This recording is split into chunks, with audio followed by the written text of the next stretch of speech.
Hello everyone, Jeff here, welcome back to the channel. Today we're going to be doing the Merris talent and gear guide. I'm going to do this one a little bit different than I did Averon's, where I'm going to show off a few builds that I use for Merris and talk about the talents within each build.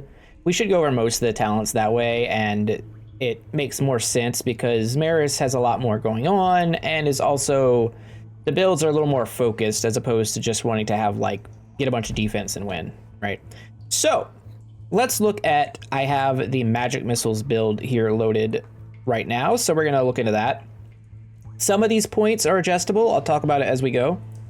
The main points of this build are using aspect of the Hydra plus magic missiles plus extra cast projectiles on our gear to increase the number of magic missile projectiles as much as possible and then double them with aspect of the Hydra, because area doesn't really matter with magic missiles. Although I guess you could, in theory, try and make it really high. I haven't done that yet, but it might be a thing. Regardless, the idea here is that you're just going to spam a bunch of magic missiles. I have a video on this. I'll put a link up on in the top of the video somewhere. Should pop up, or it'll be in the description if you want to check out the build yourself. But the trick here, the main part of the build, is using aspect of the Hydra, magic missiles, and high sorceress, plus obviously bookworm once you have all your lore items for lots of free damage, to do tons of damage based on your attacks, because normally high sorceress is very bad because it lowers the cooldown on your spells. I mean, I guess not very bad in every situation, but normally I don't use it. In this case, we're casting our spells whenever we attack, so what that means is that we get to use this for free. So what this build wants to do is take a bunch of casts and then just spam attack. Now, it does have a cooldown itself, so getting reduced cooldown stuff during a run matters. We noticed during the run that every second, or it started happening every second or third attack, but also the damage of all the magic missiles was going up significantly. So you could play around with it, but the things that you really don't want to mess around with are high sorceress, magic missiles, aspect of the Hydra. Fantastic in this build. Aspect of the Hydra can be used in other builds too. It just really shines here. You can move around this molten hot. I think it was unnecessary. You could throw it into arcane intelligence if you want. Energize is probably better, just strictly better. I don't think you can move these around any at all. You could go with burn through instead of high sorceress if you wanted, because then you're just getting 30% cast damage, which is significantly less than this, but then your other spells will be good. So if you want to go less all in on magic missiles, you can do that. These points up here are just kind of wasted. This is a wasted point. I didn't need this. I could have put in attack damage or dash or whatever, or more summon damage. Either one of those or whatever. Arcane breeze. In every build, you're going to take your dice every time. And yeah, I guess these points should have gone into extra XP here in concentration, if we're being honest. That would be a better use of it, and then the rest of these points are good. So yeah, if I was doing this again, take out these 2 points, put them over here. Probably take some of this out of Molten Hot and put it into Arcane Intelligence and Energize, and that would be the build. Now, as far as gear goes for this Magic Missiles thing, and I've put basically all the gear we're probably going to use for all the builds in here in my inventory, is multi-head. If you don't have multi-head from Act 1, you don't have to farm for it, but you do need a +3 cast projectiles staff that you can get from Act 2. It's a rare, or just a random mythic drop. That'll work just fine. In some cases, I think it would actually be better to have a +3 cast projectile, plus cast damage staff. I just don't have one. I only have this thing, but it has projectiles on it, so I use multi-head. For other things, I don't even know why this amulet's here. It doesn't do anything. I would use a cast damage amulet like this one. I don't know why that was equipped. Anything that gives a lot of cast damage and damage is good. Extra dice are always good. Extra cast projectiles on your headpiece. Of course, master offers trumps all, always. Always get the max master offers you can get, if possible. There's some exceptions, but in this case, you still want them. You can use whatever armor you want. This is probably the best one to use, the Nomad of the Dune here for cooldown reduction, XP gain, life, and expert offers. It's just a nice variety. But if you need the XP, or if you need the HP because you don't have another gear, I'd recommend trying to stick around 300 life, so you could use this. For relics, you can use... Okay, so if you could get a cast projectile relic that also has the right dice or cast damage, I recommend doing this. Or if you don't mind re-rolling, like quitting the game and restarting, you can jump into that. Having said that, you can also always use strategically fried rice or black lamp. Those are my default relics. This relic's decent, but it has rerolls instead of alterations, which is the downside of it. But this was a cast projectile build. As for belts, it's always basically going to be waste or silk road here. This ring just had attack speed. It was just a ring to throw on. Anything can go in this slot. Same with the jewel slot. I put cast damage here, but you could do whatever you want with it. And same with, honestly, the rest of this. The only things you really need are extra cast projectiles where you can get them. If you get them on gloves, then you're doing great. I just didn't have them. So that's it for the magic missile build. It's pretty straightforward. You know, cast projectiles, the talents. Makes sense. It's good. Let's go on to the next one. All right, next is the summon build. Now, this is the build layout I use, and I will say something here about this esoteric flow talent. Basically, when I'm playing Merris, if there's not a very good reason for me not to be using this, you should probably always be using this. It's one of the strongest talents in the game, and it's probably the strongest talent in the game that's not a capstone talent, that being one of the final 5 talents of each character that you can only have one of. Being able to just have a 65% chance to randomly cast a spell, a cast that you have, is incredibly powerful. Obviously, it doesn't work as often on like legendary spells like Quake or Day of Judgment or stuff like that. But when you can free cast landslides, or you can free cast light rays or time fields, it's really broken. So when in doubt with Merris, this is the talent to go with. Now for the rest of the summon build, basically you take your 15% summon damage. You don't need extra summon slots. You're just not going to fill them up. You already have, what is it, +1. You have 2 summon slots. You don't need them, and I'll show you why in a minute. If you're very ambitious and you go summer and winter and mort, and you're trying to get fire dragon, frost dragon, fire elementals, wolves, skeletons, and ravens, then maybe you want to max this out, but otherwise don't worry about it. Green tea is a must pick. Getting your self movement speed is incredible, and getting your summons movement speed might be the best way to increase their power, because the problem with summons in this game is sometimes they won't move fast enough to the enemies. The enemies will get to you before the summons get to the enemies, which is a problem. Fire pals are pretty great. It's 3 points. They end up doing a decent amount of damage, not a lot. Notably, they do inflict burning on enemies, so that synergizes with other burning effects like Gehenna and combustion and whatnot, if you're into that type of thing. To fill out the points, it took some extra XP here. Bookworm, again, we're going to be doing cast because take it. Expert offers is fine. Channel is a must take. We're not attacking. It makes our summons do 80% more damage. And it makes our cast do 80% more damage, which, again, Esoteric Flow is incredible. And that's why we don't do Fireball, because just like, it's not worth it. Because you can twin cast. These two are best friends, and they're right next to each other. It's really hard to do other things in these things. So it goes without saying, twin cast is great. Goes right with Esoteric Flow really easily. And then Pet Dragon is actually very strong.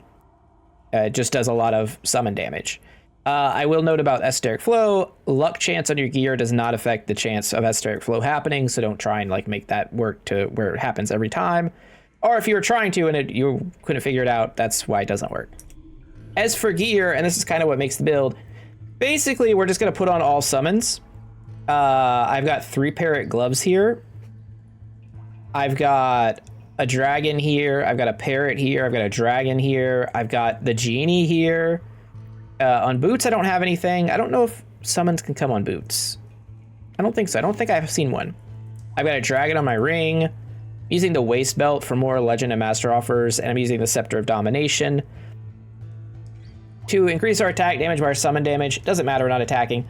More importantly, the summon damage, and most importantly, the 25% chance to heal 1 life on kill. If I did not have that effect, I would probably take off this helmet and put on the Queen of Worms to get some healing, because Act 2 can be brutal. There's just some unavoidable things.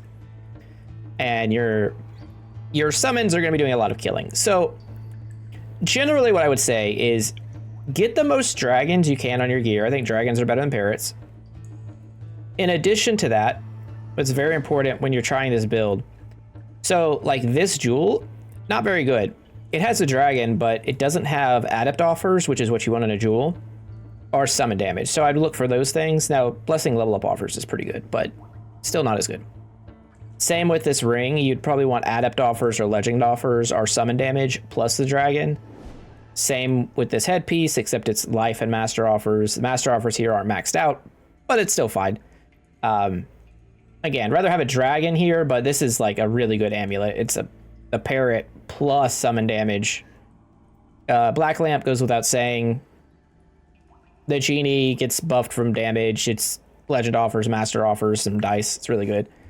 Again, I go with Nomad of the Dune. There might be a better summoner chest piece, but I don't have one. I guess you could use you could just use a dragon chest piece. I don't think I own one currently, or if I do, I couldn't find it in my stash because it's completely full.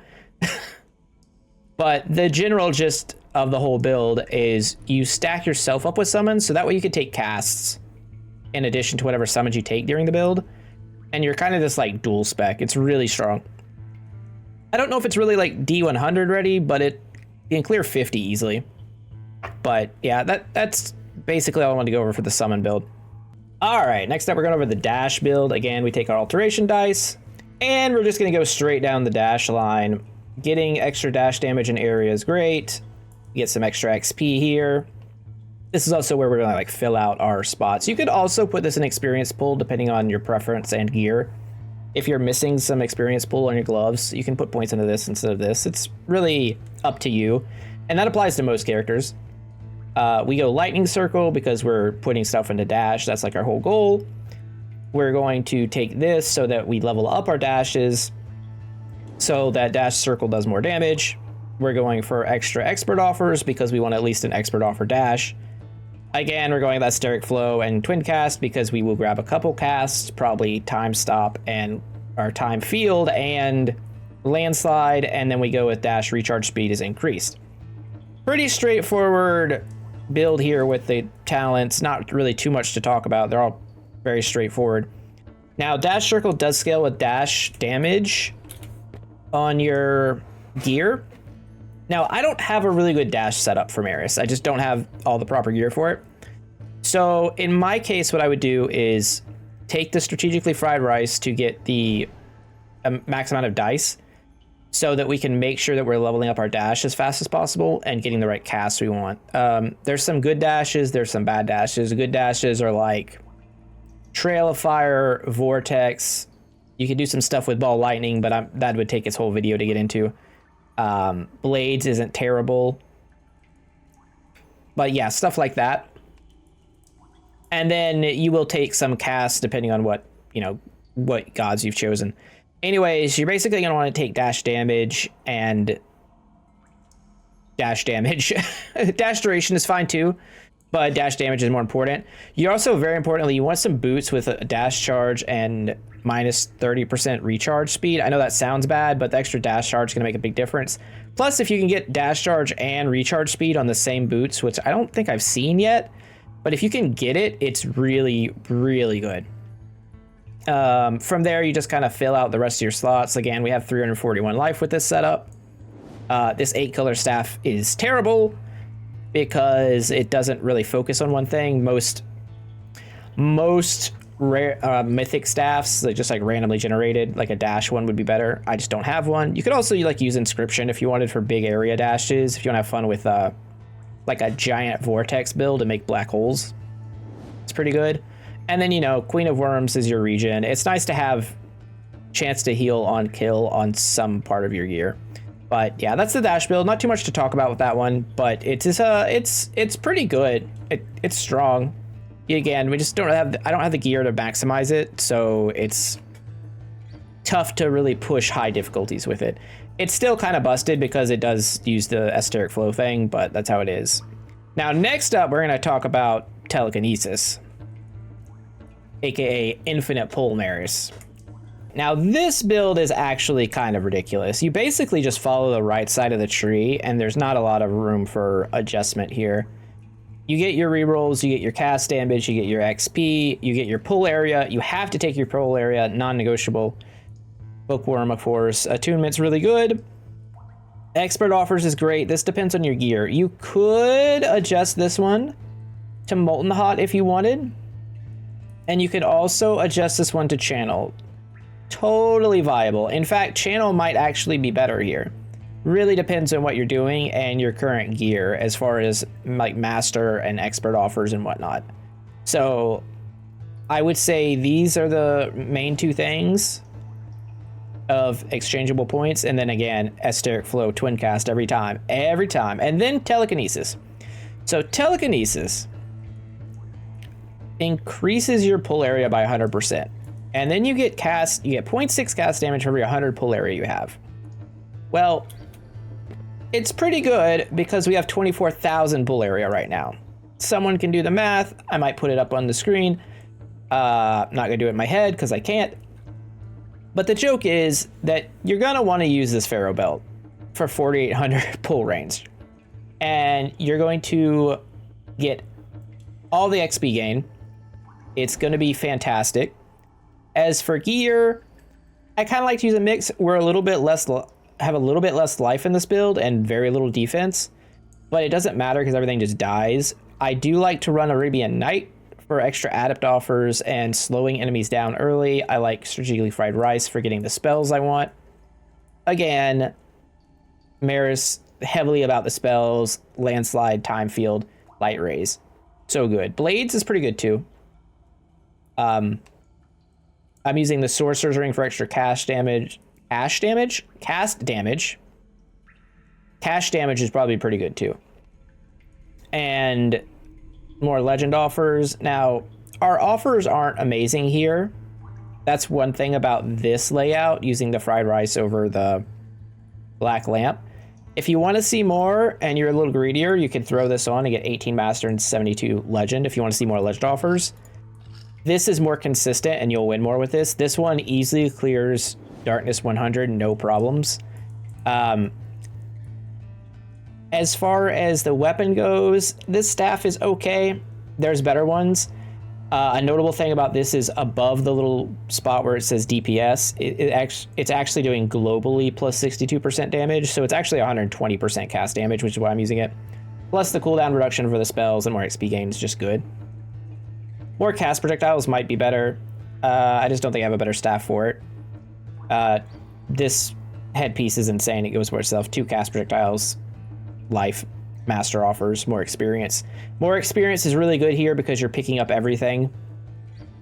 Force becomes a very good power in this build, although remember that all of your damage is coming from casts because you have, what is it? I don't have to do the math. We have 784% cast damage and plus 2 cast projectiles stepping into the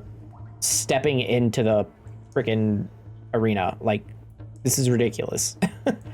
Plus infinite pull range, essentially, at 24,000, plus 50% XP gain. The build goes absolutely incredible. You still get the benefits of the Esoteric Flow dash twin casting, so you don't have to do that. Again, you can alternate this one. The expert offers, right now we have 33% expert. I like this when we have low master offers, but depending on how greedy you are, you can switch that. And these are just easy wins all the way down. This is one of the best builds in the game, if not the best. It's probably pretty close there with War Chief Krant, realistically. Or like straight Immortality Averon, but if that even counts as a build, right? But yeah, that's the last build I wanted to go over. As far as like general talent stuff, things that I've avoided is like fiery fingertips. Like, it's neat, right? But you don't want your casts to be doing so much, like, your casts make things seared, so then things take more damage while you're attacking. I don't know. If you're an attack build, just invest in attacks, don't invest in casts. Maybe I'm undervaluing it, but I feel like you could, if you're doing an attack build, which I haven't gone over, but it is a thing. So it just, hypothetically, if you were making an attack build, you'd put your 5 points here, right? You could go with this, but why not just go to some alterations and some extra, I don't know, XP, sure, whatever. Why not? You could also take this, your attack projectiles aimed towards enemies if you want it. You probably don't need it. And then from there, you know, we take flare, max that out. Your cast damage is increased by your attack damage. That one's good. That one's pretty good when you're doing attack build. Now, again, because we're doing an attack build, I would actually probably lean towards still taking Esoteric Flow to dash around. But I guess it could be argued that maybe Discharge is good. I don't think Discharge is good, personally. But then Fire Soul is what makes the attack build work, if you want to try it. Like, obviously these are good. And then for every level spent in attack blessings, your attack damage is up. I don't have a gear set up for that, so I don't have anything to show you. But basically, if you get your attack speed high enough, there is a Merris attack build out there to be had. I'm going to work on it once I have the right gear for it. But it kind of feels like a worse Lorien right now. Having said that, Fire Soul is an incredible talent. It's just that unless you're going full attack, basically this whole tree has no purpose. But that's kind of the same for this tree too. Unless you're messing with summons, this tree, although I will say channel is good in pretty much all cases, except for the attack build, because you can bring in your dragons and whatnot, and you can also just, you know, it buffs your spells while you're not attacking, because Esoteric Flow is so good. So, you know, this is a hypothetical attack build. This is something similar to what I would run, probably not with Arcane Attraction, but maybe. Haven't messed around with it too much since the update, which could be good. You would need a lot of extra attack. You need attack speed. You need life gain on attack hit or kill or something like that, and it could probably work just fine. You probably want a little more defenses, or maybe some extra range. I don't know. It depends what gear there's for it. Like I said, I haven't seen a lot of support for it in my like current setup and whatnot with what I have. But I mean, in theory, it's good. In theory. But overall, that's kind of what I would say to this. Esoteric Flow and Twin Cast, when in doubt, just always take these. Channel and Arcane Intelligence control this row. This one is kind of depending on what you're doing. Bookworm's a very good 1-point talent. Telekinesis, Hydra, Surge, Dragon, Blaze, all of our capstone talents are all very good. That you could use basically in any situation except Blaze, where it's only for attack builds. You know, and the rest of it's kind of self-explanatory. That's how I'd run Merris. For general gear guides, again, I like to stick around 300 life. I like to not accidentally close the window. When you're in a run, I would recommend picking up some armor and evasion from shrines if you can, because naturally she doesn't have very much. And then just use the usual suspects. Focus on the damage type that your build's going after. That's it, pretty simple. Next time we will do Nixie. That's going to be interesting because I have some feelings about Nixie and this patch, but that is for next time. I hope you all enjoyed the video. If you did, don't forget to like, comment, subscribe. Really appreciate it. And more to come soon. See y'all later. Have a good day. Jeff out. Bye.